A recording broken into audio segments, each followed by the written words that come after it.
Bonjour à toutes et tous. On va rentrer les Bonjour. dernières personnes. Je vois qu'on a eu quelques soucis. Clara, je te passe en présentatrice. Et Anne aussi. Hop.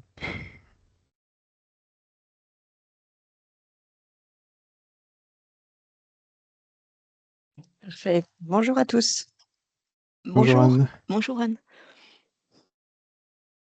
Et c'est Damien qui présente aussi de votre côté, Anne? Oui, absolument. C'est sûr, parfait. Damien et Stéphane interviendra également. C'est moi qui vais dérouler la présentation, sauf si vous le faites. Non, non, bah, on Mm. peut te laisser la main. Stéphane Ok, Cohen-Bacry, c'est ça? c'est ça. Oui, tout à fait.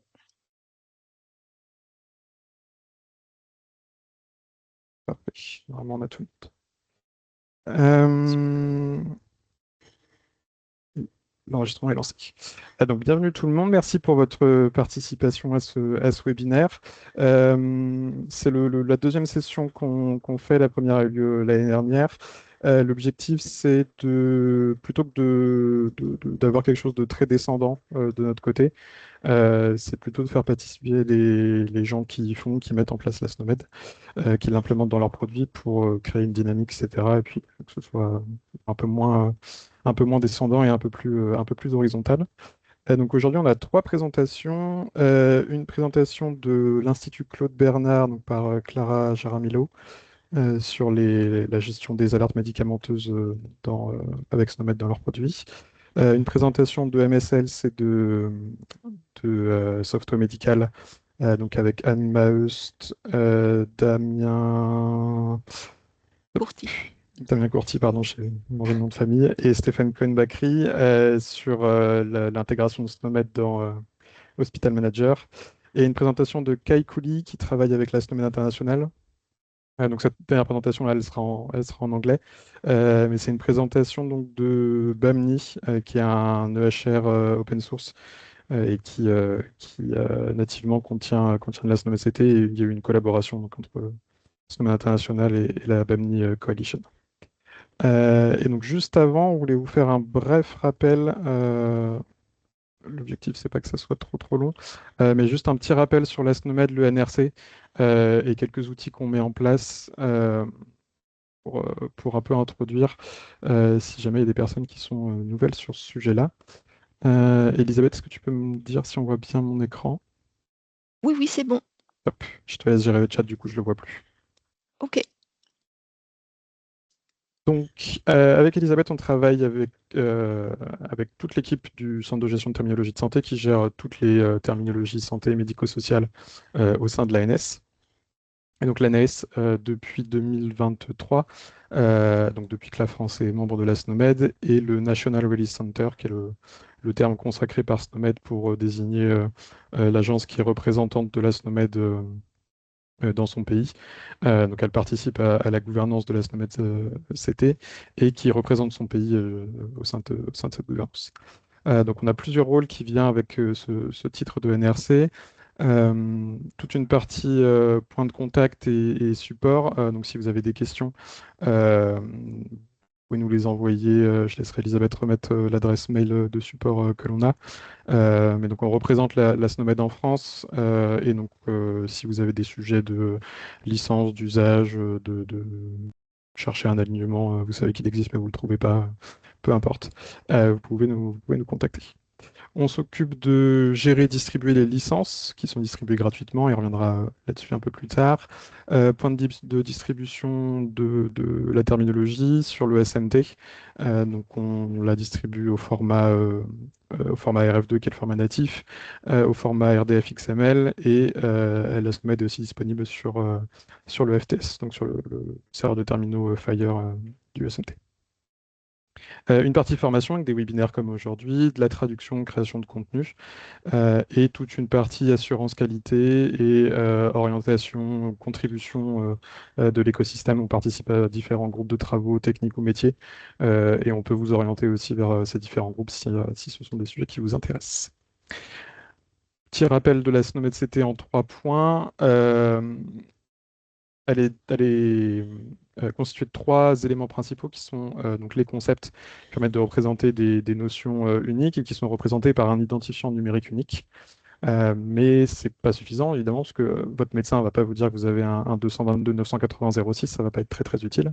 Donc en plus de ça, vous avez des descriptions qui vous permettent, qui vont être attachées au concept et qui vont vous permettre de rendre la notion compréhensible pour l'humain.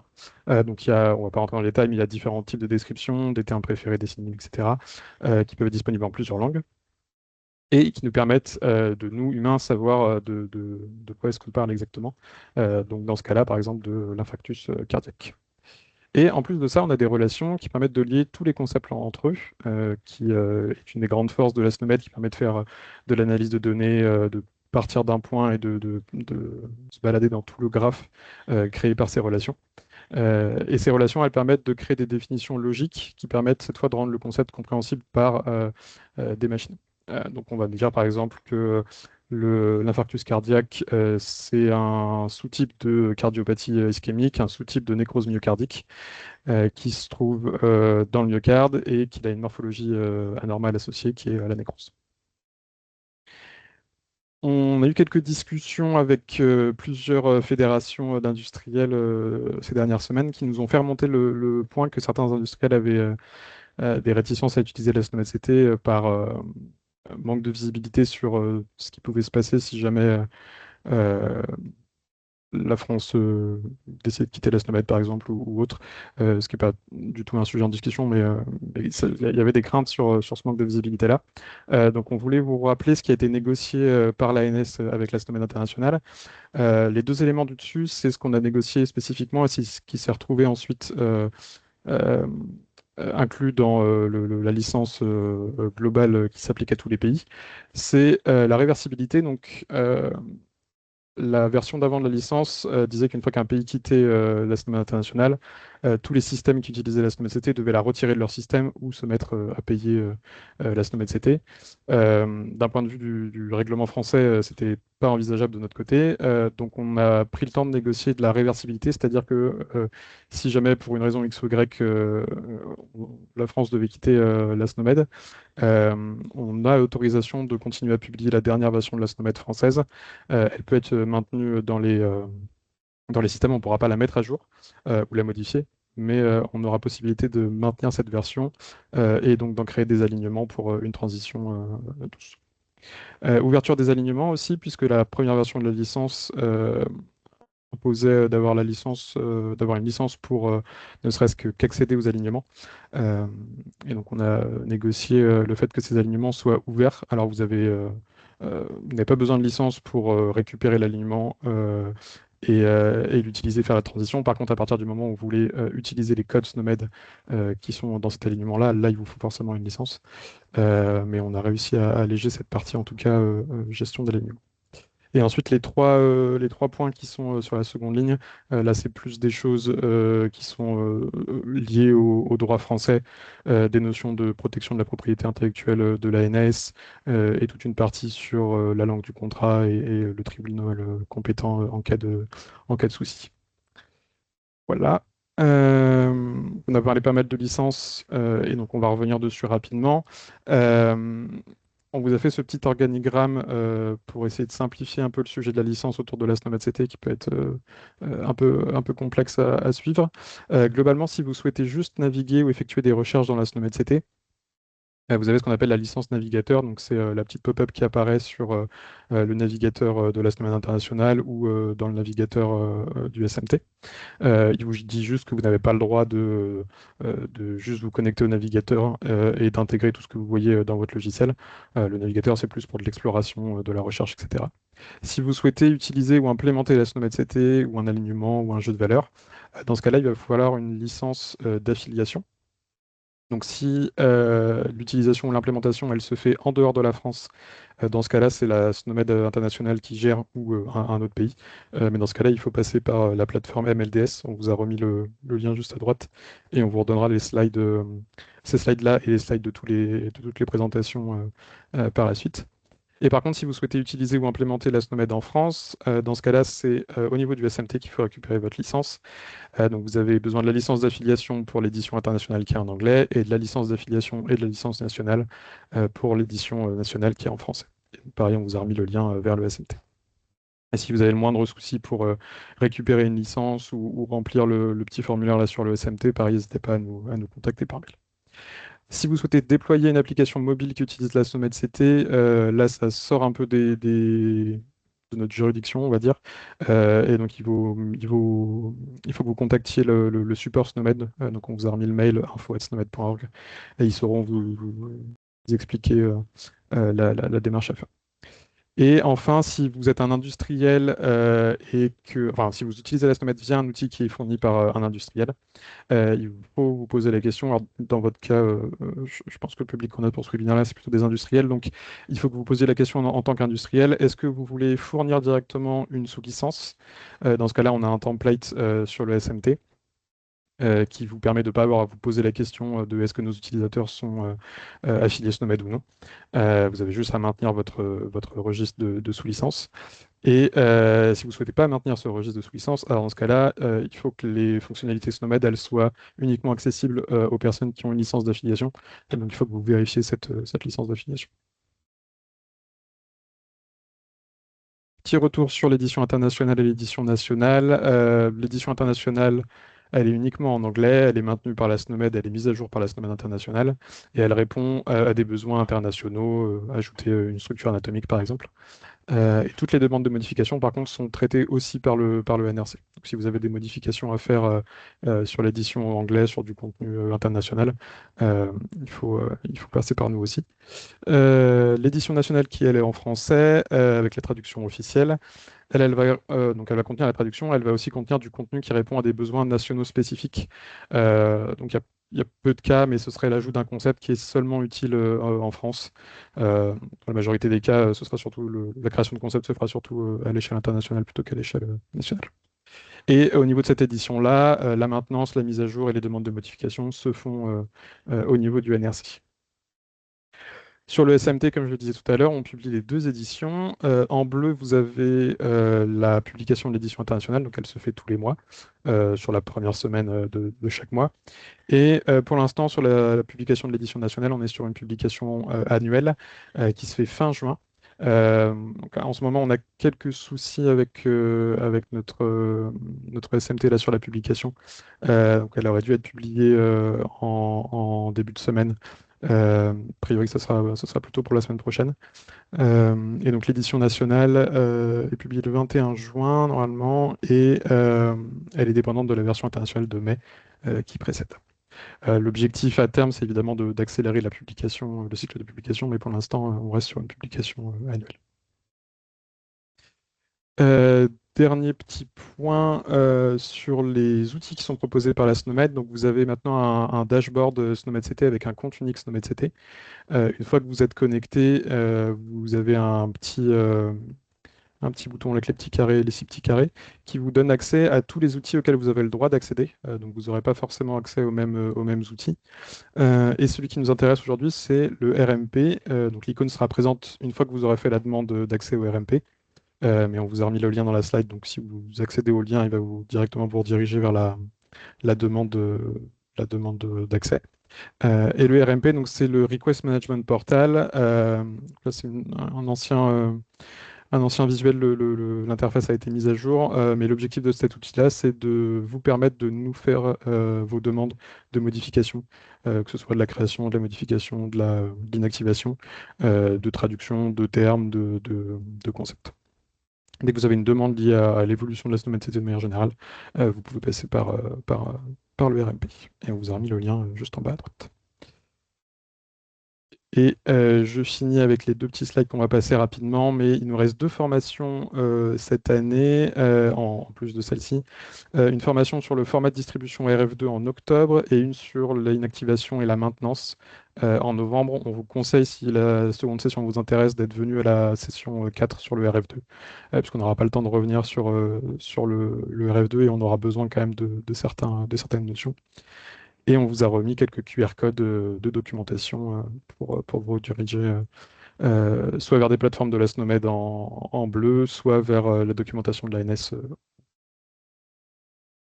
Et ce sera tout de notre côté. J'ai un poil débordé, désolé. Si vous avez des questions, je pense on les prendra à la fin sur cette partie-là. Euh, on va passer à la présentation de l'Institut Claude Bernard. Clara, je te laisse partager, prendre la main. Il y aura un petit temps de questions du coup sur la fin. Et si jamais on dépasse un peu, on a prévu de la marge sur la fin du webinaire si vous avez des questions. Donc n'hésitez pas soit à publier dans l'onglet conversation, soit l'onglet Q&R, comme vous voulez. Et je te laisse la main, Clara. Merci beaucoup, Maëlle. Bonjour à tous et à toutes. D'abord, est-ce que vous regardez ma présentation? On voit pas ta présentation, non. Non, on la voit pas, oui. Ah,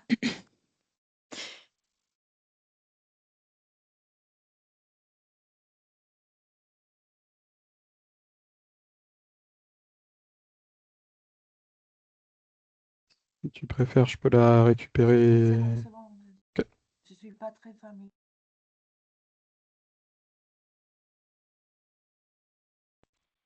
Ça doit être bon, là. Ouais, ça arrive. Bon. OK. Ouais, c'est bon. Donc, bonjour à toutes et à tous. Donc là, aujourd'hui, là, je souhaiterais en fait vous partager notre expérience lors de l'implémentation de la base Claude Bernard dans notre base de données Claude Bernard. Donc tout d'abord, Claude Bernard, c'est une base de données qui est c'est une filiale du groupe CGLIM. Donc nous, Claude Bernard, on produit et commercialise une base de données et des produits de santé. Donc on est présent aussi bien en France qu'à l'étranger. En France, notre base de données elle est présente dans 5 cabinets de ville sur 10, cabinets de médecine générale, j'entends. Clara, Et, je me permets de oui, t'interrompre. Le son est très faible visiblement. De mon côté, ça va, mais là, on j'ai a pas plus de son que ça. Je suis désolée, Maëlle. ah, pas de souci. Du coup, en ligne, si vous avez moyen Je suis au de... max, en fait. Je suis au max. Ok, pas de souci.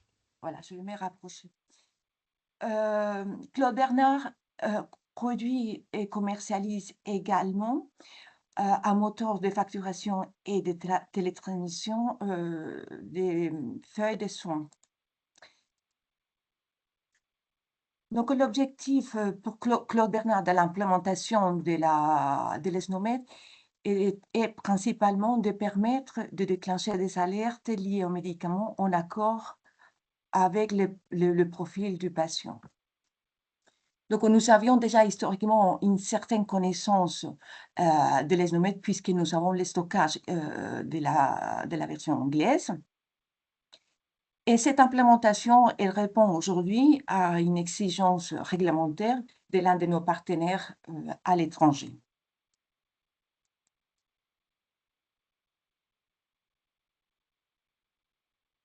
Donc, dans l'implémentation de l'ESNOMED, c'était dans notre référentiel. Nous avons aligné essentiellement deux types de concepts. Le premier, qui est le mot-clé. Donc, les mots-clés sont les structures issues de la structuration de RCP, de la décomposition de RCP. Et le deuxième type de concepts, ce sont les composants ou la DCI des molécules. Quant au concept utilisé, SNOMED, les types de concepts SNOMED utilisés, on a utilisé les concepts de type disorder, finding, situation, procedure et substance.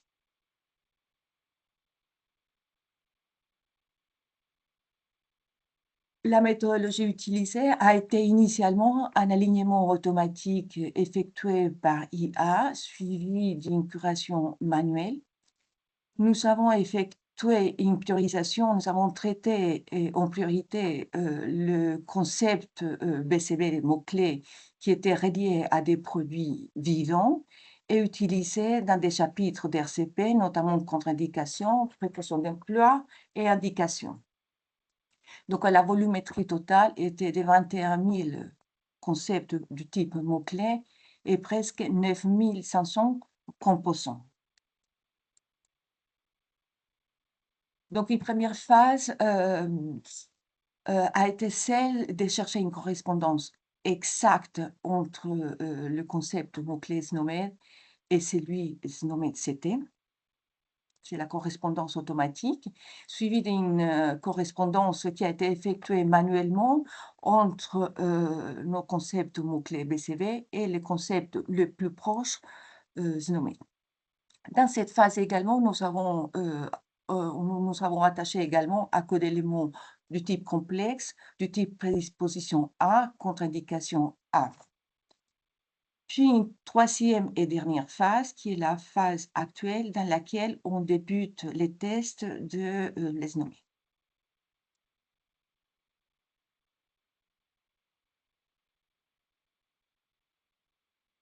Les difficultés que nous avons rencontrées sont de différents types. La première, s'agissant d'une classification d'une grande taille, qui est très exhaustive, cela a demandé des développements informatiques importants.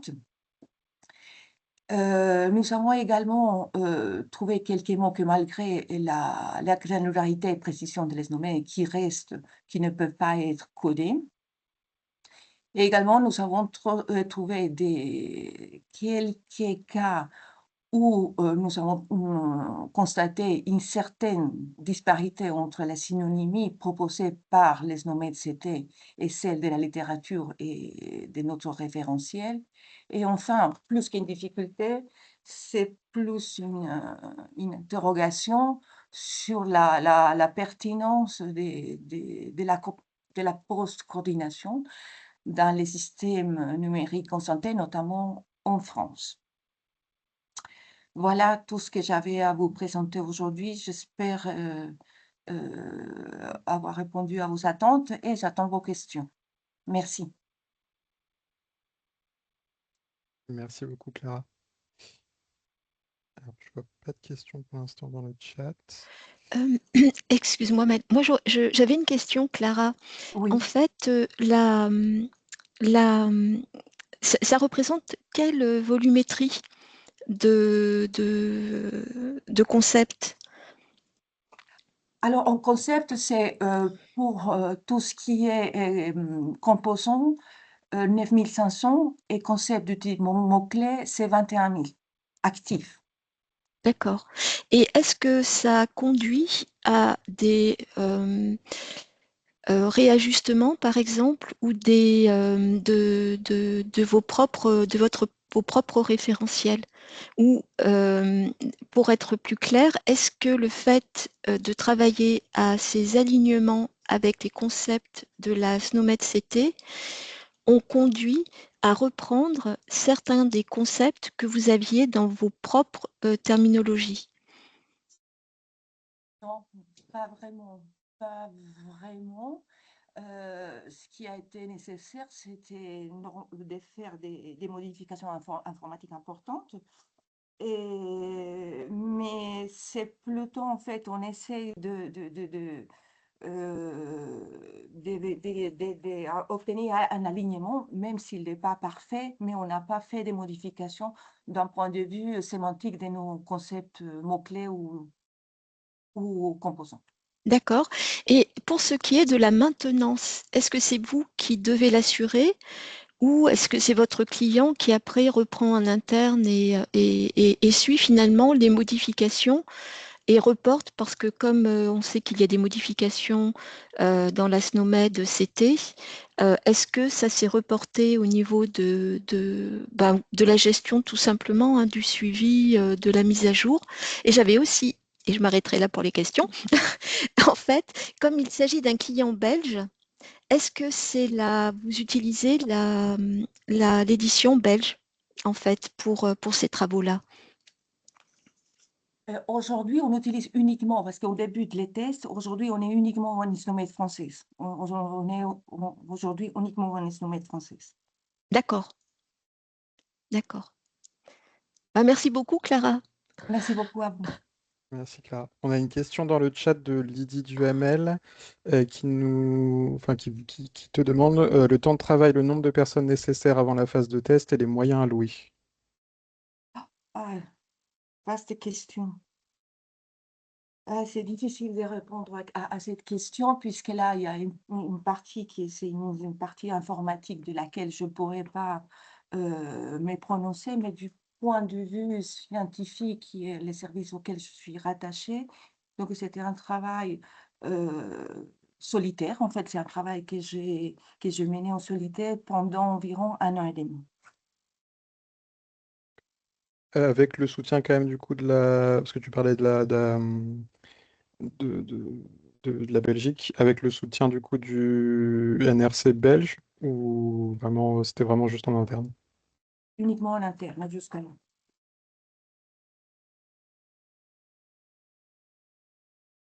Ça répond partiellement à votre question, Lydie.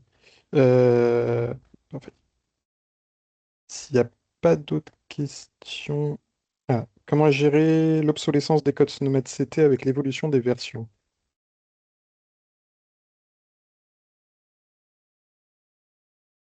Et aujourd'hui, en fait, et jusqu'à là, en fait, on a uniquement, on a intégré les nommés français récemment, en fait, c'est depuis qu'elle est disponible.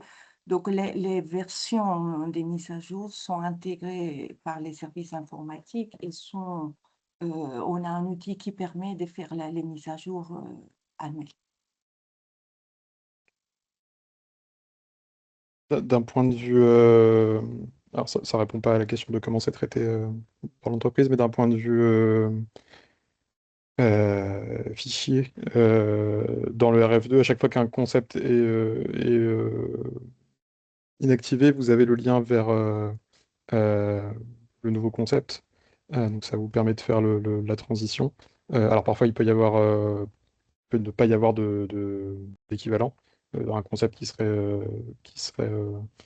trop vieux par exemple, et il n'y aurait pas d'équivalent existant dans la SNOMED ou pas d'équivalent à créer. Parfois, vous pouvez avoir plusieurs remplacements. Si un code est ambigu et que la SNOMED se rend compte que le concept match différentes significations, il peut rediriger le concept vers deux ou plus concepts. Dans ce cas-là, ce sera à vous de faire le choix en fonction de l'usage. Euh, mais ce sera justement le sujet du dernier webinaire, Damien, de l'année de comment faciliter ces transitions et ces maintenances et qu'est-ce que MELS nous met en place pour faciliter ces notions. Merci. Maëlle, je profite que mon micro soit ouvert pour poser peut-être une dernière question à Clara. Est-ce que, donc vous avez codé les indications, contre-indications, précautions d'emploi. L'objectif de cela, j'imagine que c'est de recevoir depuis les logiciels de ville, les logiciels des médecins, les indications, ou les antécédents, les allergies, etc., en SNOMED CT pour que la base réponde automatiquement. Vous attendez quoi c'est ça? Voilà, en fait, autrement dit, en fait, aujourd'hui, ce travail, on l'a fait grâce par le biais de la CIM10 aujourd'hui. Donc, en fait, c'est faire le même type d'affichage d'alerte, déclenchement des alertes, mais à l'aide de les nommer. C'est-à-dire que ça sera beaucoup plus précis et exact. Parfait. Super, je crois que ça fait une parfaite transition avec notre présentation. On a, on a une dernière question avant, et je te laisse la main après, Anne. Vous avez travaillé sur plusieurs parties de SNOMED CT, Clinical Finding, procédure, etc. Il y a certaines hiérarchies pour lesquelles y a-t-il certaines hiérarchies, pardon, pour lesquelles il était plus complexe de trouver des alignements plus que d'autres? Euh, je dirais que peut-être pour tout ce qui est procédure, c'est beaucoup plus difficile, en fait. Tout ce qui est procédure, c'est beaucoup plus difficile parce qu'en effet, c'est pas très simple de trouver le concept adapté au mot clé en question.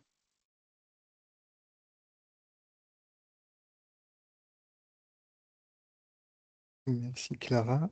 S'il n'y a pas d'autres questions, je vous propose qu'on passe à la présentation de MSL je vais pas y arriver, pardon. Software médical. Software, pardon. La chaleur, Merci c'est beaucoup. catastrophique. Et si jamais vous avez d'autres questions pour Clara, vous pouvez continuer à les mettre dans le chat et puis on prendra le petit créneau de fin pour y répondre. Et je vous laisse la main. Merci beaucoup, Maëlle. Je le partage, surtout j'inclus le son comme on a une petite démo. Et hop, donc je vais partager en mode diaporama. C'est bon, vous voyez mes slides? Oui, c'est parfait. Il n'y a pas de... ouais, moi, j'ai pas de retour, donc je vois pas s'il y a des choses qui masquent. Non, normalement, il n'y a plus rien qui C'est masque. tout bon. Super. Eh bien, écoutez, merci Maëlle, merci Elisabeth pour nous donner l'occasion de présenter ce partenariat donc entre Software Medical et EMS Health. L'objectif de ce partenariat qui était de standardiser nativement les données cliniques en SNOMED-CT et merci Clara puisque c'est un des cas d'usage justement que l'on souhaite adresser à travers ce partenariat. Alors, ouais. On vous propose l'ordre du jour suivant. On va faire une rapide présentation avec Damien donc de Software Medical et de EMS Health. Damien aussi vous présentera la naissance du projet. On vous fera une petite démonstration à travers une vidéo pour être sûr qu'il n'y a pas de bug sur comment ça fonctionne, donc l'intégration de SNOMED-CT dans Hospital Manager. On reviendra chacun sur le mode de fonctionnement côté Hospital Manager et côté EMS Health. Et puis, les challenges et les perspectives qui s'ouvrent à nous après cette première implémentation. Et évidemment, on est à votre disposition pour des questions-réponses. Donc, très rapidement, EMSL, c'est la fusion de deux structures. Donc, on voit qu'il y a des projets qui partent depuis la Belgique et bien, nous aussi, en fait, on s'est alliés à un partenaire belge. On avait plusieurs points communs, on va voir, on était vraiment synergiques sur plusieurs actions. Et notamment, donc, ce qui nous mettait, enfin, le point commun entre nos deux structures, c'était SNOMED-CT. On voit aussi une petite panoplie de diplômes. Et donc, notre objectif, en Belgique comme en France, était d'apporter des outils, de l'aide, de l'expertise pour l'implémentation de SNOMED-CT dans les outils. Donc, la fusion des deux structures fait que nous avons une panel de services et d'outils qui permettent justement d'implémenter la SNOMED-CT, mais pas que. On va au-delà de la SNOMED-CT. On était également capable de traiter d'autres terminologies comme LOINC, RxNorm, etc. Dans la première slide, donc dans le premier carré, vous voyez la transformation des données de santé, qui est donc notre outil de transformation à partir de documents. On est capable d'extraire de la donnée, de la structurer et de l'aligner sur les terminologies de référence qui sont adaptées. On a également des outils de capture, c'est l'un des deux dont on va parler tout à l'heure avec l'API de suggestion automatique. Donc l'idée, c'est qu'à partir de la voix, à partir du texte, à partir de documents, on propose automatiquement du codage en SNOMED-CT. À travers la plateforme sémantique collaborative, donc là, c'est un outil qui aurait pu être mis à disposition de Clara pour ses alignements. En fait, c'est une plateforme qui permet de charger des sets de données et de mapper automatiquement également avec l'aide de l'IA vers des terminologies cibles. Donc, SNOMED-CT, LOINC, mais également RxNorm, c'est actuellement le partenariat qu'on a avec la plateforme des données de santé qui nous permettent de transformer les codes UCD vers RxNorm pour des projets de recherche dans le cadre du standard OMOP, par exemple. Et enfin, on a la capacité, évidemment, à partir du moment où ces données sont structurées, de les produire sur des formats standards et pourquoi pas produire donc des résumés patients IPS au standard HL7 FHIR, entre autres. Je laisse la main à Damien pour présenter Software Medical. Merci Anne. Alors moi je m'appelle Damien Courty, je travaille au sein du groupe Software Medical sur le logiciel Hospital Manager et du coup je vais faire une brève présentation de Software Medical. Alors au niveau de Software Medical, on est un groupe qui est à la fois éditeur, intégrateur des solutions logicielles dans les hôpitaux et aussi hébergeur de données de santé. On travaille aussi bien avec des médecins, des soignants, des directeurs d'hôpitaux et aussi d'autres acteurs territoriaux. On travaille donc dans des établissements qui sont très variés, des établissements publics, privés, ESPIC, des centres d'imagerie médicale, des laboratoires, des centres de santé et de prévention. Le groupe est quand même assez grand maintenant. Au total, on est 1200 collaborateurs, avec 480 collaborateurs qui sont dédiés au développement des solutions logicielles et 450 qui font soit du déploiement chez les clients, soit du support pour résoudre les problématiques des clients. Alors la genèse du projet, dans le cadre du déploiement en Belgique souhaité par Software Medical, Software Medical a décidé l'intégration de la SNOMED CT au niveau des diagnostics principaux et des antécédents de son logiciel, parce que c'était le référentiel qui était amené à être utilisé en Belgique. Par rapport à la SIM10, la SNOMED CT, l'avantage c'est que les libellés qui sont codifiés, ils sont considérés comme beaucoup plus proches de la pratique médicale quotidienne. Donc c'est un énorme avantage pour les médecins. Et étant donné que ce référentiel il est particulièrement riche et complexe, Software Medical a choisi de passer par une société qui est spécialisée pour faciliter l'intégration et l'usage de ce référentiel dans sa solution. Et donc, d'où le partenariat avec EMSF. Alors peut-être juste pour la présentation, j'ai juste parce que pour mieux comprendre, il faut comprendre qu'un terme SNOMED CT, donc il y a un code qui est unique et il y a un libellé qui est préférentiel qui est unique et un nombre indéterminé de synonymes qui peut être associé. Voilà, c'est juste une petite précision avant la vidéo, parce que sinon peut-être que ça peut être moins clair. Merci Damien. Je lance donc normalement.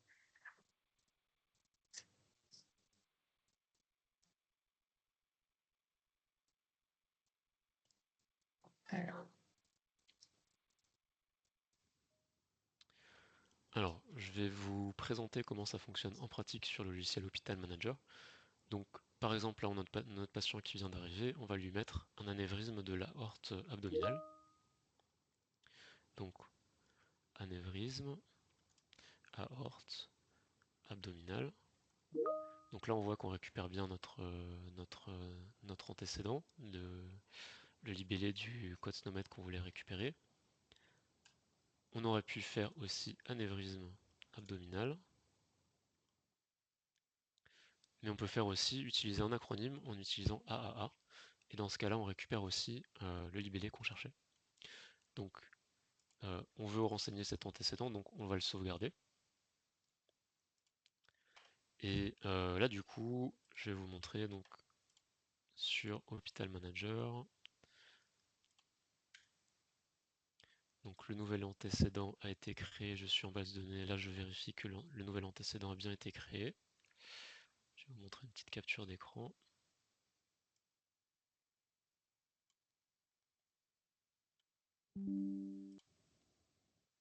Voilà. Donc on va chercher ce code. Donc voilà, il était déjà là. Donc là je suis dans l'outil de recherche de la SNOMED international pour la Belgique du coup. Et donc là, on voit que le seul terme qui est défini dans la SNOMED CT, c'est le terme préférentiel anévrisme de la aorte abdominale. Il n'y a pas de synonyme. Donc là, en fait, ce qui est important de dire, c'est que l'API développée par EMS Health enrichit la SNOMED par des synonymes et des acronymes pour permettre aux médecins de récupérer plus facilement la codification qu'ils souhaiteraient réaliser en SNOMED CT. Donc on aurait pu faire exactement de la même manière avec un autre antécédent. On aurait pu utiliser aussi, on aurait pu aussi vouloir enseigner une insuffisance hépatique. Donc là on peut aussi récupérer notre insuffisance hépatique de cette manière-là, avec des acronymes.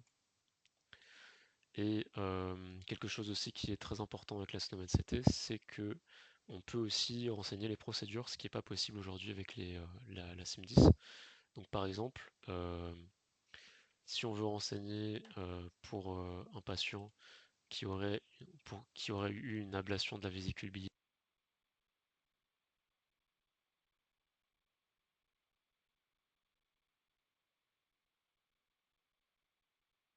il y a un problème de son? J'ai l'impression qu'il y a un problème de son. La fin de la Je vais vidéo pas est vous... pas. Ça y est. Je vais vous présenter comment ça fonctionne en pratique sur le logiciel Mince. Hospital Manager. Donc, J'essaye d'avancer. Le problème, j'ai l'interface du Teams sur... Ah là. le nouvel antécédent a été créé. Je suis en base de données. Là, je vérifie que Hop. J'essaye d'avancer.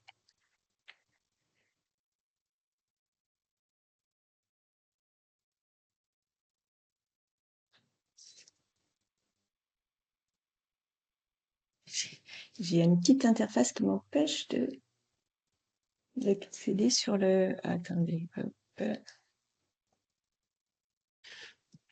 Je me demande si en Sinon, je peux faisant essayer de droite terminer sur en le... live, mais avec un autre antécédent, on aurait pu c'est utiliser reparti. aussi. Vous On allez aurait voir pu un petit aussi replay. vouloir enseigner une insuffisance hépatique. Donc là, on peut aussi récupérer notre insuffisance hépatique de cette manière-là, avec des acronymes. Et quelque chose aussi qui est très important avec la SNOMED-CT, c'est que on peut aussi renseigner les procédures, ce qui n'est pas possible aujourd'hui avec la SIM10. Donc par exemple, si on veut renseigner pour un patient qui aurait eu une ablation de la vésicule biliaire par Célio, donc par exemple, on va renseigner coller Célio. Du coup là on récupère bien aussi notre antécédent. Donc voilà, là on a aussi codifié notre ablation de la vésicule biliaire. Donc ça c'est pour les antécédents. Pour le diagnostic principal, ça fonctionne exactement de la même manière.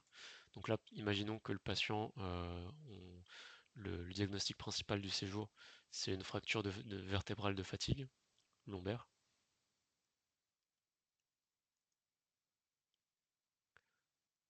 Fatigue lombaire, voilà. Donc là, on va avoir, on peut aussi de la même manière renseigner. Donc on aurait pu mettre fracture en texte complet, mais on peut aussi renseigner fracture et fixe vertèbre, et l'outil est suffisamment intelligent pour proposer le résultat qui convient à l'utilisateur. Voilà, donc là, les antécédents ont bien été codifiés sur ce patient.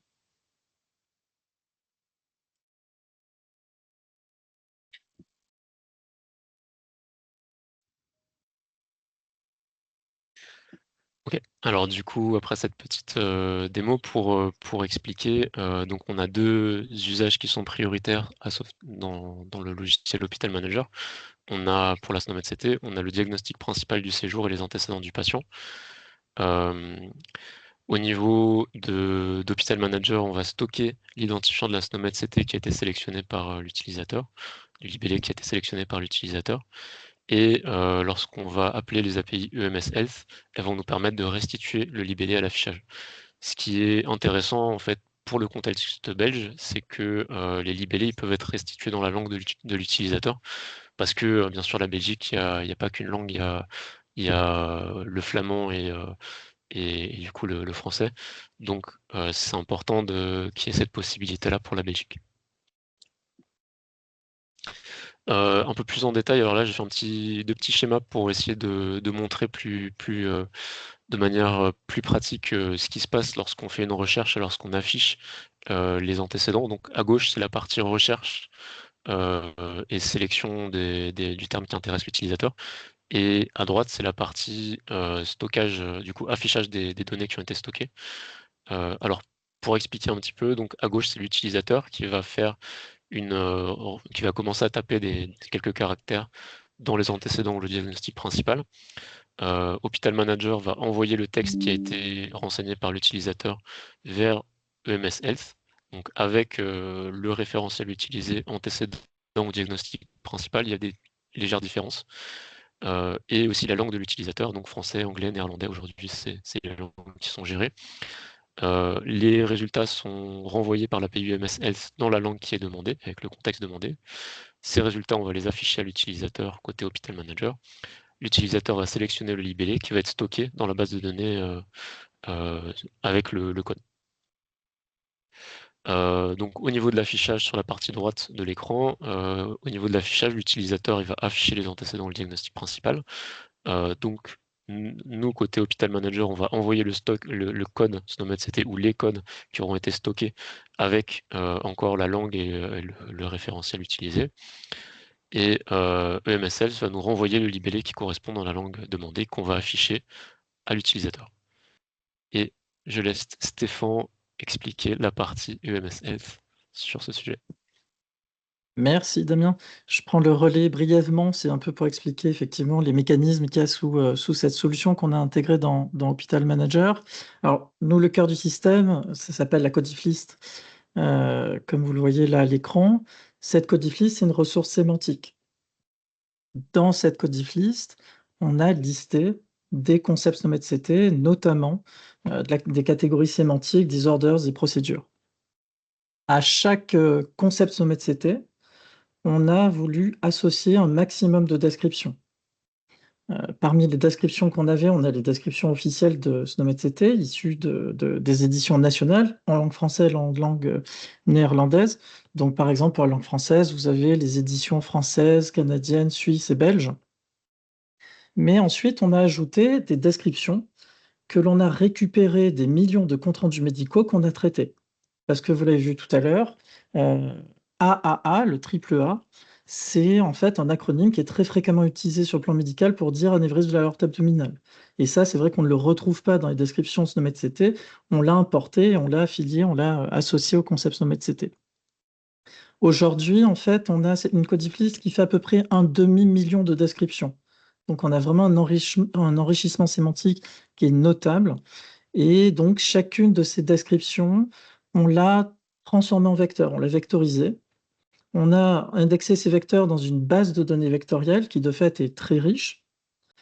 Donc, ce qui permet que lorsque on a une requête d'un médecin, comme vous l'a montré la vidéo, le médecin va saisir des mots ou des fragments de mots. Cette requête, en fait, elle va être vectorisée et le vecteur obtenu va être comparé, rapproché des vecteurs de la base de données issue de la codiflist. Et les suggestions seront les vecteurs de la base de la codiflist qui sont les plus proches du vecteur issu de la requête médicale. Et donc, on comprend toute l'importance d'avoir une forte richesse sémantique, de telle manière à ce que lorsqu'on a une requête d'un médecin, on puisse avoir effectivement des suggestions qui sont pertinentes, et puis par les mécanismes qu'on a mis en jeu aussi, qui soient assez rapides. C'est pour expliquer ces mécanismes-là, et je relaisse la parole à mes collègues. Merci Stéphane. Alors du coup là c'est un petit statut sur sur le projet. Donc il y a 3 phases, une intégration technique, un déploiement de terrain et puis une phase d'amélioration continue aussi.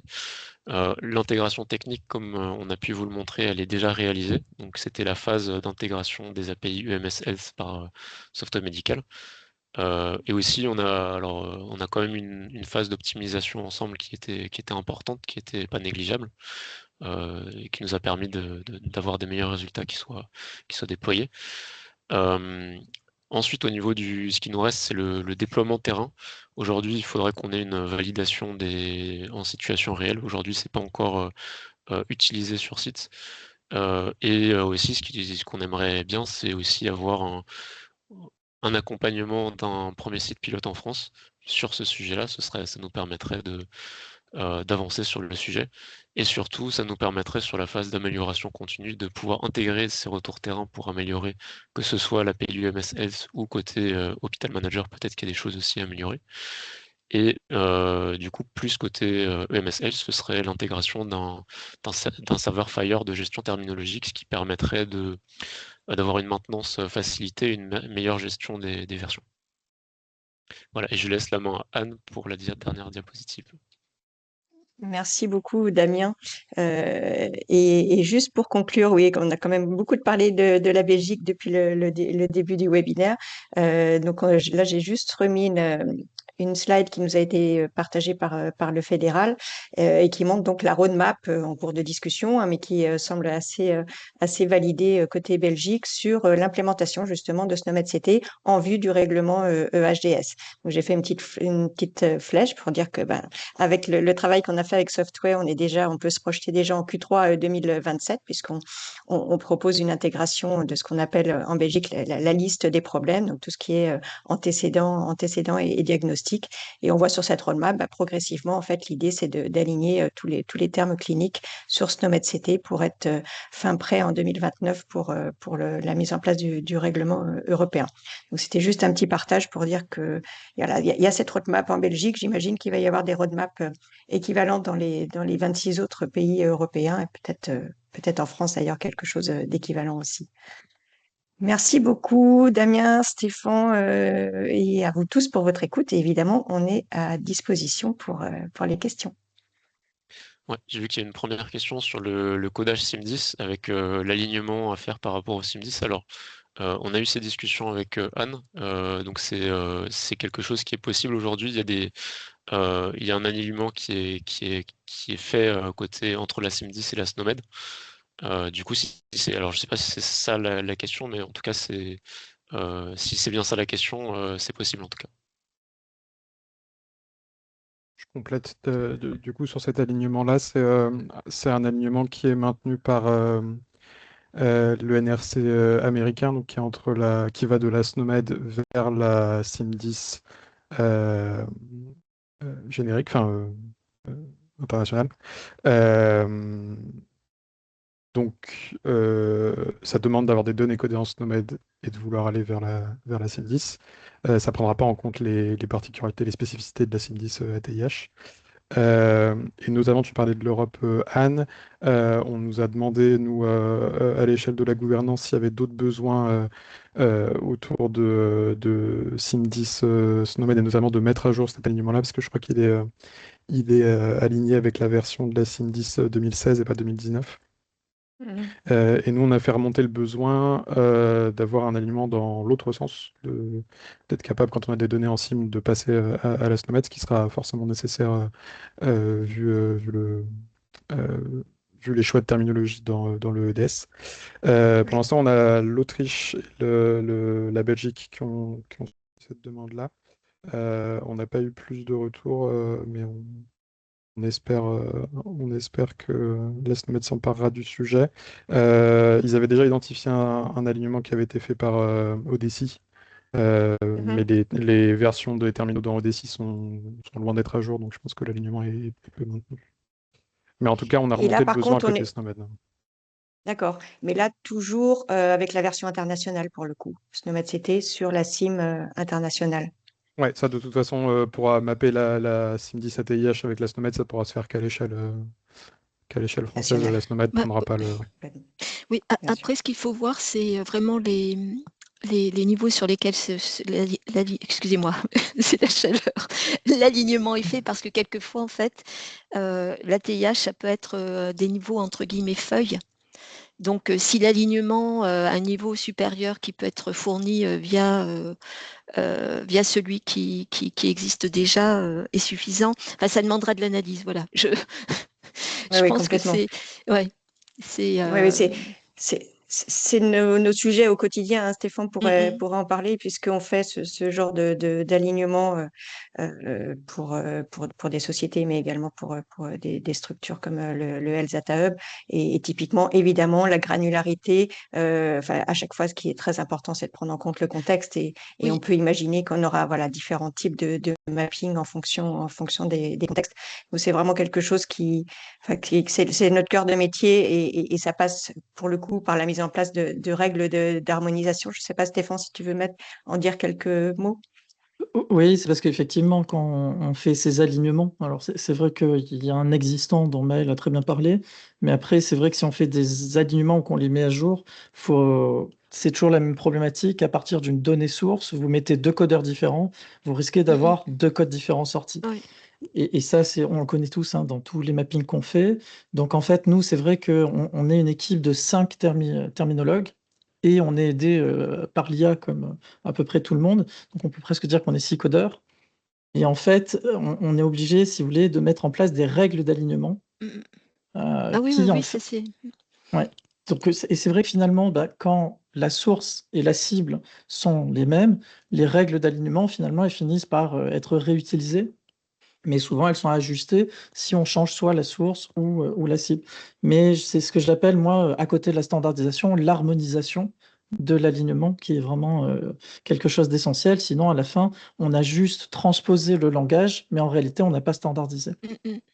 Oui, puis c'est vrai qu'en fait, tout est drivé, entre guillemets, par le cas d'usage, et que finalement, comme on peut avoir des finalités différentes dans la codification en utilisant telle ou telle terminologie, le fait d'arriver finalement à une adéquation entre deux finalités différentes pour permettre une exploitation de qualité, enfin sécurisée et de qualité du dit alignement, hein, soit pour des migrations de données, soit effectivement dans le cadre de tarification. C'est certain que ce sont des domaines qui sont qui demandent à être très spécialisés et qui sont très. Le terme qui me vient à l'esprit, c'est le terme anglais. Je suis désolée, hein, c'est tricky, mais c'est pas Mais délicat. c'est exact. Délicat. Oui, c'est ça, c'est vraiment délicat, mais c'est exactement ça, et on le voit nous, au quotidien dans notre travail avec la plateforme des données de santé. Selon les études qu'ils ont à produire, un alignement du CD, on pourra l'aligner sur un ATC, ça suffira largement, et parfois il faudra l'aligner sur le code RxNorm qui va jusqu'à la description de la boîte, parce que dans le cadre de cette étude, c'est ce niveau de finesse qu'il nous faut. Donc c'est pour ça que nous, enfin voilà, on a ces experts et ces outils avec la plateforme d'alignement automatique et, comme l'a rappelé Damien aussi, la mise en place d'un serveur Fire de gestion terminologique qui est indispensable pour pouvoir maintenir et créer tous ces alignements, ces ref-sets qui vont à chaque fois répondre particulièrement bien au cas d'usage. Alors, si je peux me permettre, j'ai une question, mais je ne veux pas empêcher les participants hein, d'intervenir. En fait, c'était vraiment parce que c'est le nerf de la guerre et ça rejoint les questions précédemment posées, c'est en ce qui concerne la mise à jour. Puisque, en fait, la SNOMED s'était évolue, que par ailleurs, s'il y a des alignements avec d'autres terminologies, enfin, comme en France, on peut imaginer la CIM10 effectivement avec les mises à jour de la TIH. Et finalement, comment tout ça, vous le prenez en compte? Et ça rejoint, c'est aussi une question probablement pour Damien, parce que je suis un professionnel de santé, j'ai renseigné des données qui concernent mon patient avec finalement ce qui m'a permis de décrire soit ses antécédents, soit la raison pour son motif de visite, excusez-moi. Hein. Et un an après, finalement, j'ai pu utiliser des concepts qui ont été dépréciés. Comment ça, je peux le retrouver dans mon dossier? Comment je peux réconcilier, en fait, à un instant T, des informations qui auront possiblement bougé par rapport à deux versions de terminaux, de mise à jour, etc. Alors, nous, au niveau de Hospital Manager, on a décidé aussi de stocker le libellé lorsque l'utilisateur il sélectionne le code. Donc, alors aujourd'hui, c'est vrai que c'est pas un cas qui nous arrive parce que on n'a pas encore c'est pas encore en production testé par des utilisateurs. Mais en tout cas, de toute façon, il aurait toujours le code, le libellé qu'il a sélectionné lorsqu'il a choisi le côté SNOMED. Donc et du coup, si le libellé a changé entre-temps, il y aura les deux libellés qui seront affichés. Donc c'est pas forcément parfait, mais au moins ça permet de donner une traçabilité à l'utilisateur et s'assurer qu'il n'y a pas de perte d'informations médicales. Ouais.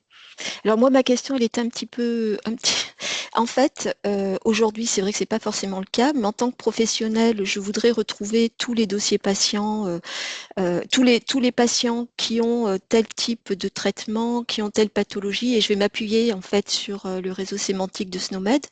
Quand un terme est déprécié, il perd ses relations. Comment je peux faire ça pour le retrouver? Alors, je me permets, parce que Elisabeth, en fait, je veux juste dire à Shiraz qu'on a bien vu sa question, qu'on va y répondre. Mais du coup, Elisabeth, quand tu as posé les questions, spontanément, je voulais l'aborder aussi. Ah bah super. C'est parce que on a une codif list. La question, c'est quand tu vas mettre à jour cette codif list, nécessairement, effectivement, les versions de SnometCT vont te déprécier des termes. Et donc, il faut adapter la codif list de telle manière à ce qu'elle soit mise à jour, etc. Je dirais qu'il y a hier, aujourd'hui et demain. Je vois qu'Abdelali, il lève la main et je vais lui laisser la parole dans pas longtemps. C'est vrai que hier, tout ce genre d'adaptation, c'était très manuel. Aujourd'hui, c'est vrai qu'en comparant des versions avec les fichiers que l'on a, on va dire que c'est du semi-automatique. Demain, et je pense que c'est ce dont il faut parler surtout, et c'est pour ça que j'ai laissé la parole à Abdelali, on a des serveurs de gestion terminologique Fire qui assurent la gestion automatique des terminologies, de leur versionning, et qui permettront de gérer ça mieux. Et je pense qu'Abdelali, je ne sais pas s'il peut prendre la parole, mais en tout cas, c'est peut-être ça qu'il voulait aborder. C'est exactement ce que je voulais dire. Donc, je vais embrayer là-dessus. Mais en fait, la réponse, Elisabeth, c'était dans les diapos de Damien aussi, ce qui était prévu, en fait, c'était d'aller plus loin que ce cas d'usage et d'intégrer un véritable serveur de terminologie. On ne l'a pas fait, effectivement, mais ça reste une perspective pour nous, pour notre partenariat avec Software, mais aussi pour d'autres clients. Nous, on pense que le serveur de terminologie est maintenant une brique nécessaire, quel que soit le système d'information, on gère des données cliniques.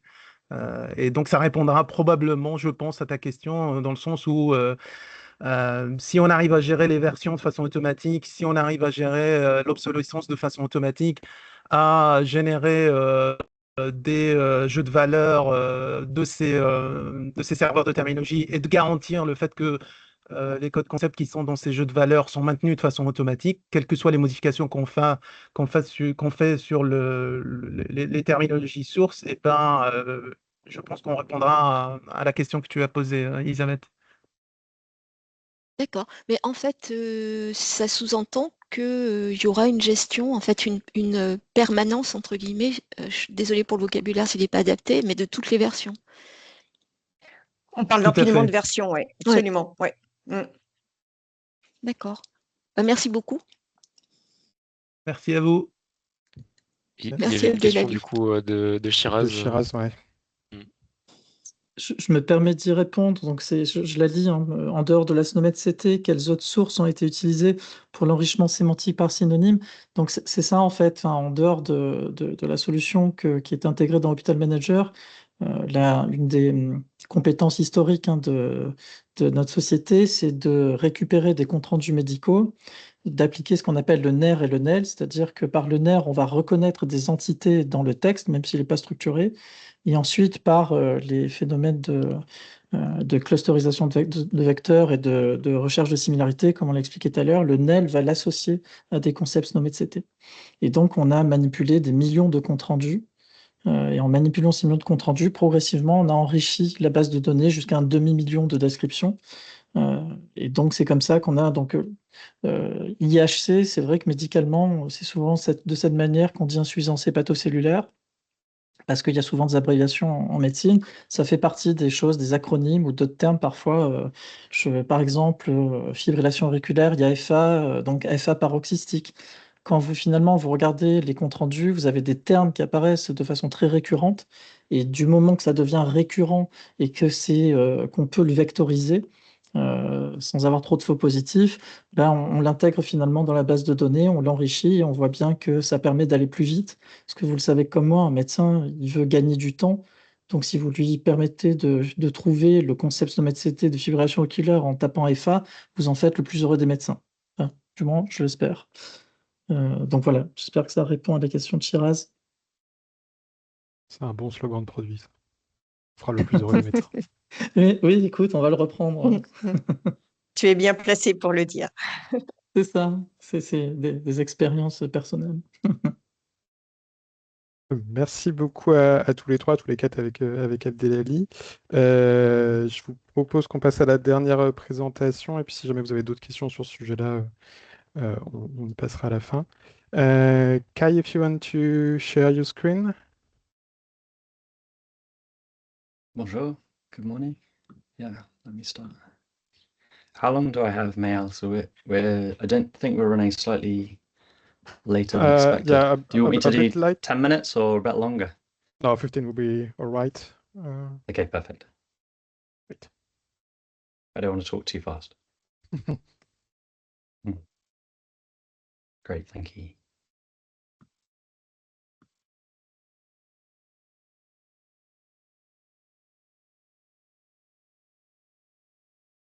Hopefully you can see my screen.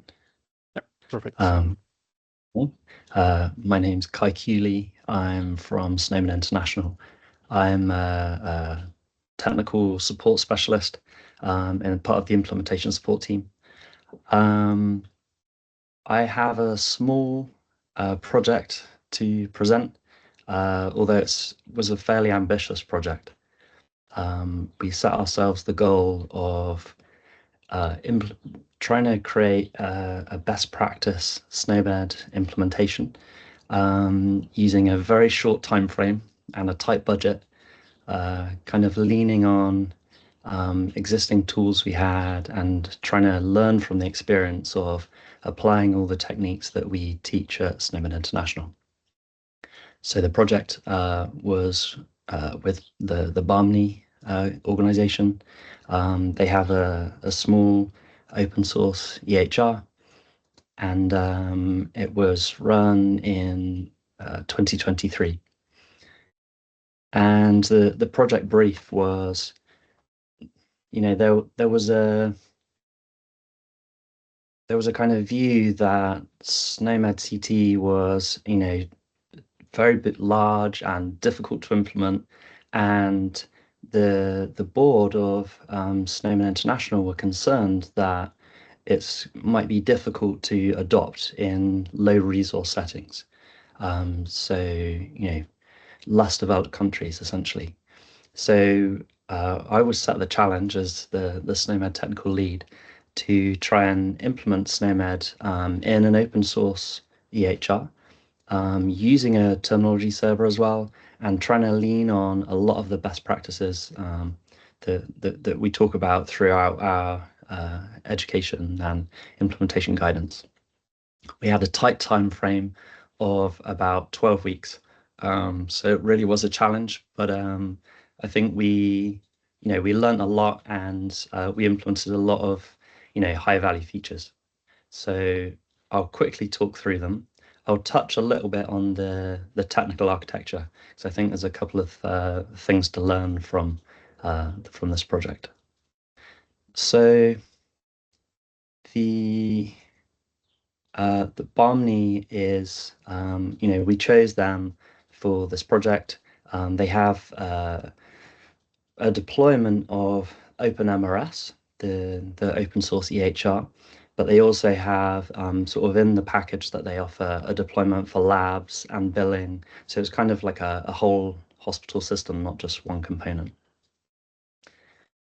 The features that we delivered during the 12 weeks were the search of diagnoses and conditions, using a type ahead multi-prefix text search, and it searches directly against the terminology server.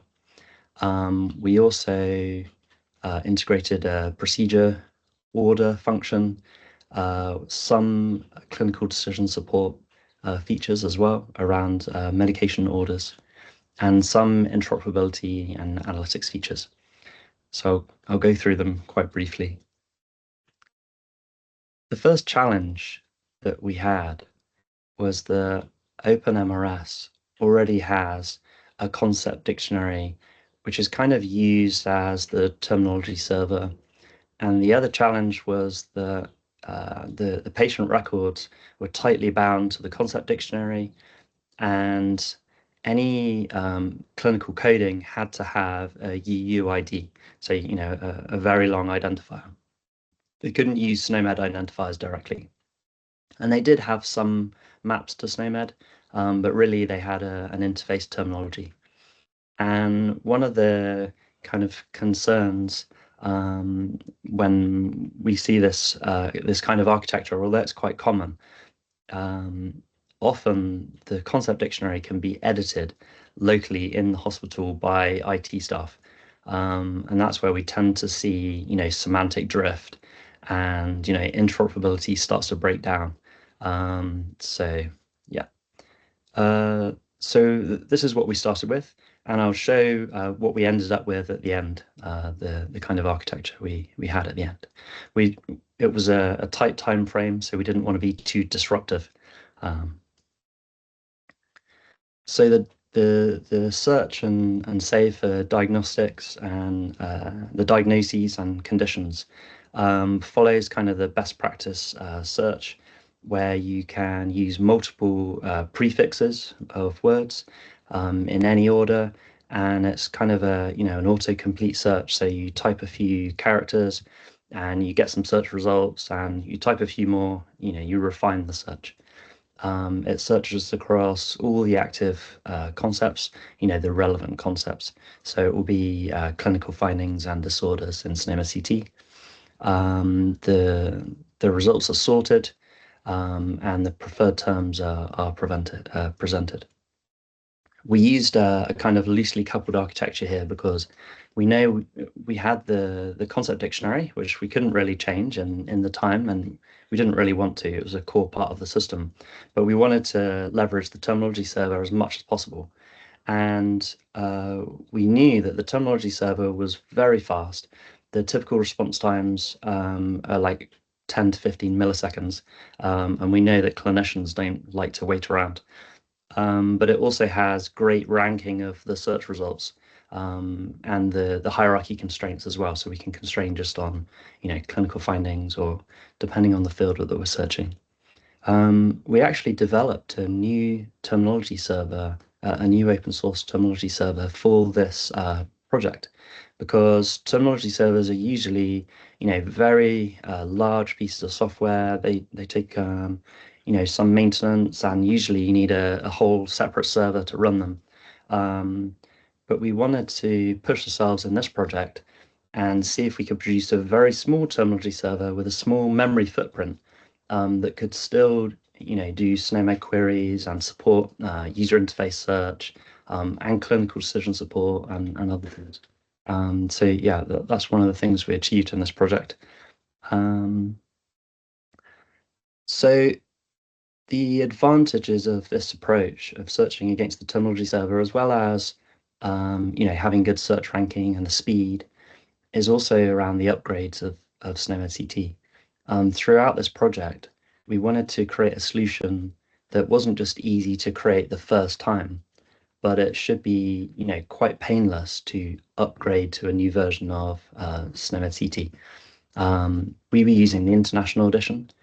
So just the English terms in this project, but in theory we could swap to any edition and any translation, and it's really driven from the terminology server. So this is a screenshot of what it looks like in the Barmany interface, and it kind of looks very similar to what they had before, but they have all the clinical terms there when the clinician searches. And often when we visit different countries around the world, the clinicians are really keen to start using SNOMED CT to record the diagnoses on their clinical record because of the precise, clinical language that they're used to. Next feature, I've got 5 to get through. The procedure selection, we took a different approach here. Obviously, with conditions and disorders, you don't know what is going to come in the door, what's going to be diagnosed. But with procedures, you usually know, you've got a defined set of procedures that you can do in your hospital or your location. So we actually mapped the existing set of procedures that Barmany had. They also had a requirement that they wanted to be able to use a tablet and use a touch device to do the procedure orders. So we organized the procedures by body structure because they had a great big long list. So it came out like this, with the body structures on the left. You can pick the body site of the procedure, and then the procedures on the right. I think this could be refined more, but this is what the users were asking for, that they could, click to order a procedure, no typing. The next feature was around clinical decision support. So we took the existing drugs list in Barmni and we mapped them to SNOMED CT clinical drugs. And the clinical drugs in SNOMED actually contain the substances in each of those drugs. And they also contain the amount and strength of those substances within the drugs. So that allowed us to do a few things. We actually developed a separate clinical decision support kind of microservice that works using the FHIR API. It uses the FHIR CDS hook specification, which is a standard for clinical decision support. And we did the integration between Barmni and this FHIR component, so that when the clinician was ordering, some drugs, the patient record, including the existing conditions that the patient has, the existing drugs that they have prescribed, and the order of the new drugs that are being ordered now, was all sent in a FHIR format to the clinical decision support tool. Now, it's really important, again, that the clinicians aren't waiting for a response. So when the decision support tool starts up, it actually preloads a lot of the SNOMED hierarchy and other things it will need into memory so that that response can be as fast as possible. And there's three things that it checks with the medication order. It checks that there are no drugs prescribed that have a contraindication against the conditions on the record. For example, if the patient has any type of asthma and they're prescribed a drug containing propranolol, then there's a warning to the clinician. And the aim of these decision support rules are not to block the clinician. It's really just information.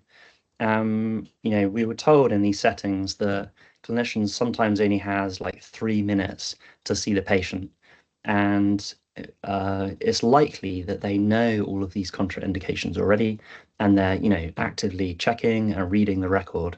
But I think this is just a kind of safety net where if a clinician is really rushing and they're not reading everything on the record if it's very long, this is a way of providing some sort of backup for them. They can always override the rules and say, I want to prescribe this anyway, I know what I'm doing. That's totally fine. The other type of rule was a drug-drug contraindication where two substances shouldn't be administered together. And the third one was about the dose warnings. So in some cases, a patient may already have a subscription to some medication, and often the medication doesn't say the substance names in the medication itself. They may be prescribed a different drug, a new prescription at the same time that has the same substances in it, although the medications look different. So the clinical decision support tool is actually calculating, the amount of substance going into the patients given their existing subscriptions and their new subscriptions, and giving warnings if it looks, too high or much too high. Again, it's just information for the clinician, and we give them all the information back and how it was calculated so they can make a decision themselves. It's not a black box.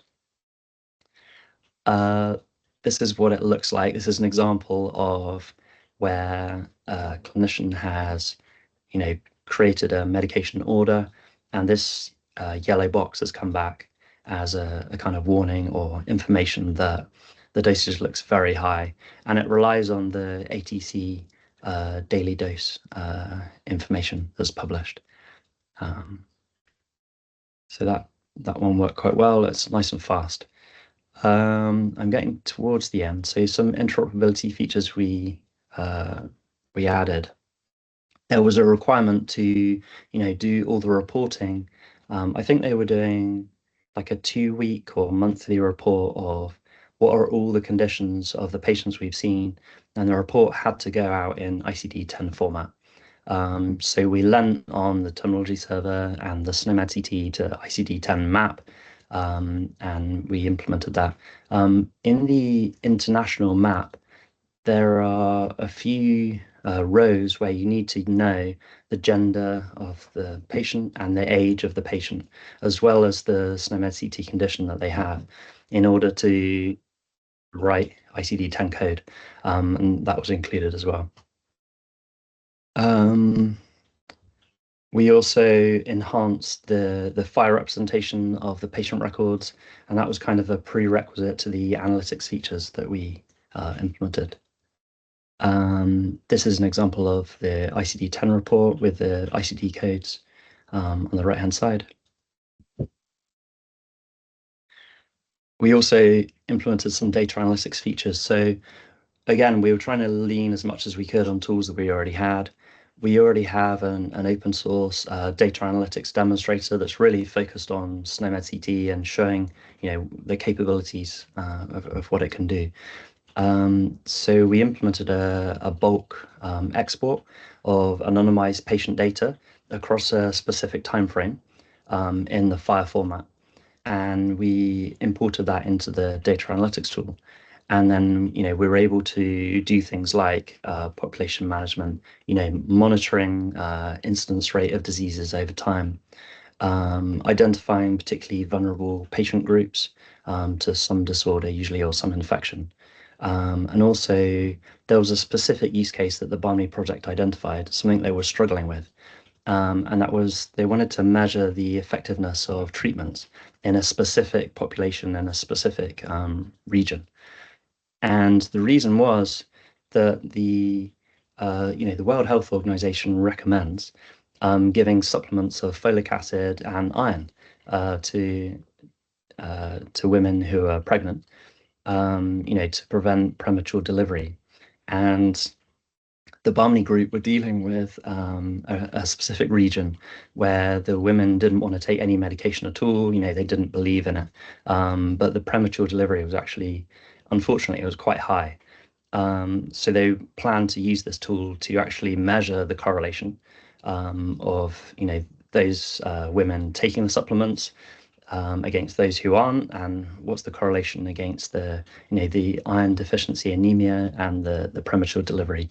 I haven't followed up on that. I really should, to see if this report has made any difference. Maybe it hasn't, but at least they've got the data to show the women there. This is my final slide. I'm sorry, there's a lot of information on it. I really wanted to highlight how we achieve this from an architecture point of view, and the fact that we used a few different techniques. So the Barmny, the Barmny layer is here at the top in blue. It contains the concept dictionary, and that's kind of unchanged, and the patient records are kind of unchanged as well. For the conditions and observation search, it shows the connection to this bottom layer, the FHIR terminology server. And this is the one that we created. It's got a very small memory footprint and it runs extremely fast. It can only serve SNOMED CT, but it does adhere to the HL7 FHIR interface, and it can run SNOMED queries and things like that. So that one's called Snowstorm Lite. So that supports the search for conditions and observations. And the way we integrated with the concept dictionary is when the clinician types, it's the front end or the user interface searches directly against the terminology server and gives all that nice ranking of results. When they select the term that they want, the disorder, the system actually copies that concept into the concept dictionary. So that's how we overcome the kind of rigid design. If that concept already exists, then it's fine. If it doesn't exist, then it's added, and the details of the SNOMED concept are imported. So that was the first kind of method that we used. The second method we used was taking a value set of the procedures that we knew could be ordered and importing them directly into Barmny, and that's kind of a repeatable process. Importing SNOMED concepts instead of using the terminology server live. The FHIR CDS hook That was a new standard to me. It was really interesting to learn. I do think it's very reusable kind of technique and protocol. It could be used to present relevant information and guidance. It doesn't always have to be checking for drugs. In the ICD reporting, we obviously lent on the maps, and they already had a reporting functionality there. We just added another type of report which used the terminology server mapping. And the final technique we used was the bulk data export. And the analytics tool was outside. That was kind of built already. Yeah, so that's a very quick overview of this project. Yeah, I learned a tremendous amount. It was a few years ago, but yeah, we're still part of the Bamni coalition, and their project is going strong. Thank you very much. Is there any questions?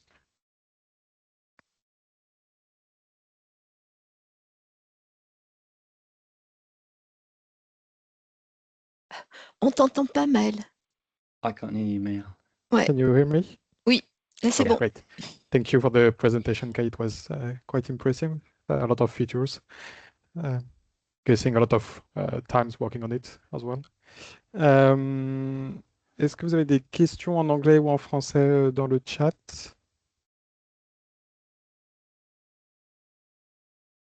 Pas arrivé. I just have one question, Kai. It was a single point collaboration, or is there any willing to pursue and to add more features or prove the We're actually doing another collaboration with them, with an organization that do children's surgery, and we're going to be enhancing Bamni further. One thing that's missing is a way of editing the clinical decision support rules. We really just created the services and a few example rules. We don't have a big set of clinical decision support rules that you can use. But something we're going to be adding in probably during this year as a way to actually go in and edit them and curate and test those rules.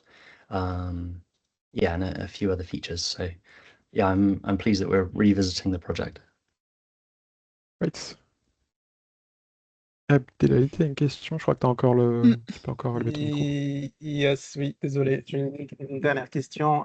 Just did you deploy this solution in production settings, or it was in proof of concept? It was pretty much a proof of concept, and that's a really good question.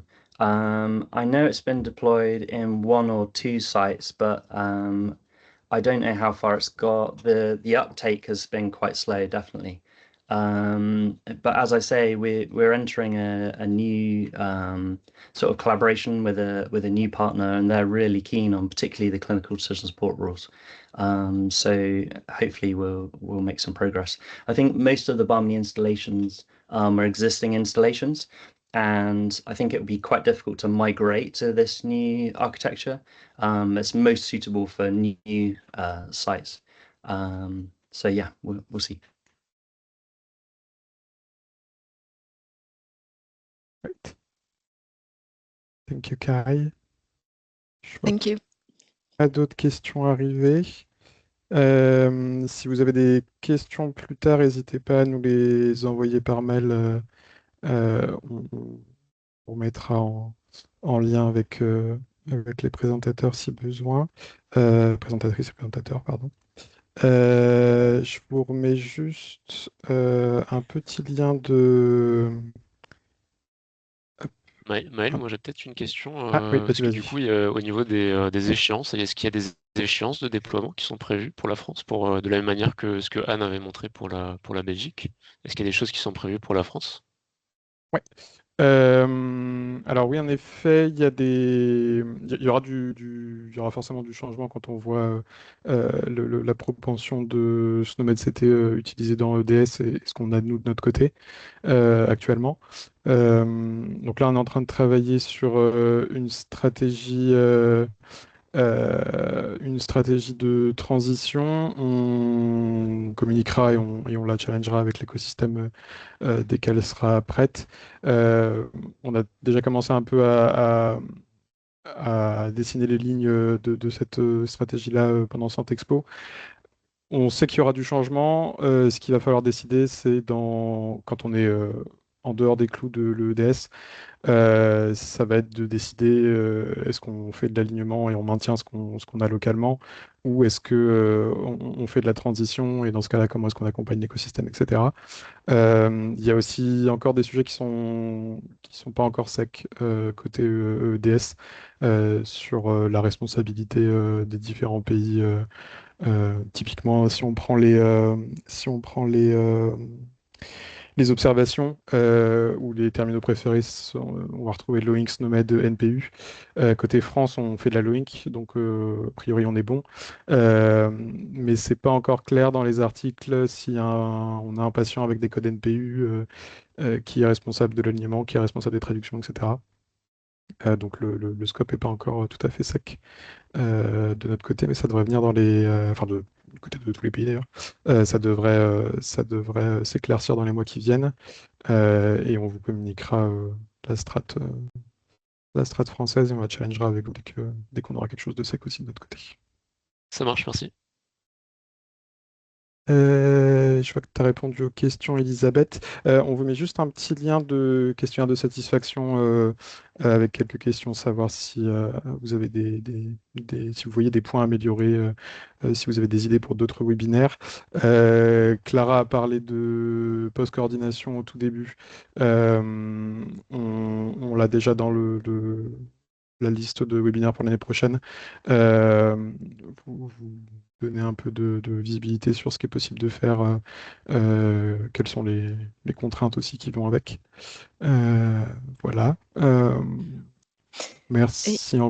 Pardon, vas-y. Moi, je voulais juste dire, si vous avez des besoins spécifiques en fait, ou de formation ou de partage sur tout ce qui a trait à la SNOMED-CT, n'hésitez pas aussi à nous en faire part, puisque c'est toujours très enrichissant. En tout cas, un grand merci à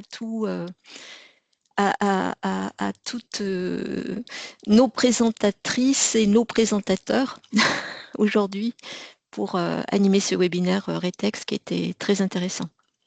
Donc voilà, si vous êtes vous-même partant pour partager votre expérience ou si vous avez des besoins particuliers de formation, n'hésitez pas à nous contacter. Excuse-moi Maëlle, du coup j'étais j'allais dire la même chose, c'est bon, on est connecté, tout va bien. Et des grands esprits se rencontrent, oui. Merci beaucoup à vous, bonne journée. Merci, bonne journée. Et on vous enverra les présentations et le replay dès qu'on les aura. Merci à vous, ouais. Très très bonne journée. Bon courage. Merci, bonne journée, merci. Au revoir. À bientôt, au revoir. Merci, au revoir. Thank you again, Kai.